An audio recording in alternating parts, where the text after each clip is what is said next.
안녕하세요. 박지영 변호사입니다. 지난 시간에 이어서 학교폭력위원회에 회부가 되었을 때 어떤 부분을 중시해야 되는지 한번 알려드리겠습니다. 이번에는 네 글자입니다. 땡땡땡땡인데요. 바로 초동조사입니다. 요즘은 전담 조사관 제도가 올 3월부터 생겼는데, 전담 조사관 제도가 생겼다 하더라도 가장 처음에 이 사건에 대해 듣는 사람은 담당 담임 교사거나 아니면 그 해당 학교의 학폭 담당 선생님인 경우가 많습니다. 이 경우에 이들이 수사관처럼 전면적으로 제대로 조사를 해주면 좋겠지만, 수업을 하면서 이 일을 진행을 하다 보니 그렇지 않은 경우들이 많습니다. 그런 때에는 당사자 부모님들이나 당사자가 직접 학교에 요청을 하는 그 증빙을 남기는 게 중요한데요. 예를 들어 CCTV가 있는 복도나 운동장이라면 적극적으로 해당 날짜와 시각에 대해서 CCTV 확보를 빨리 요청을 하셔야 됩니다.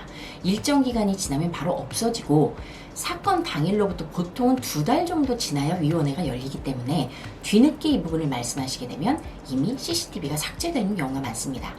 이 부분에 대해서 어떤 학교 같은 경우에는 여러 가지의 가해 행위가 있었고, 그 중에 하나에 대해서 CCTV를 요청한 경우에 이것만 또 확보를 하시는 학교가 있습니다. 굉장히 수동적으로 일을 한다고 보면 되는데요. 나머지에 대해서도 구체적으로 다 요청을 하시고요. 훗날을 대비해서 이런 부분도 증빙으로 녹취록을 남겨놓으시면 좋습니다. 다음으로는 목격자가 있는 사안의 경우에는 당일에 바로 데려다가 물어봐야 진술을 듣기가 매우 쉽습니다.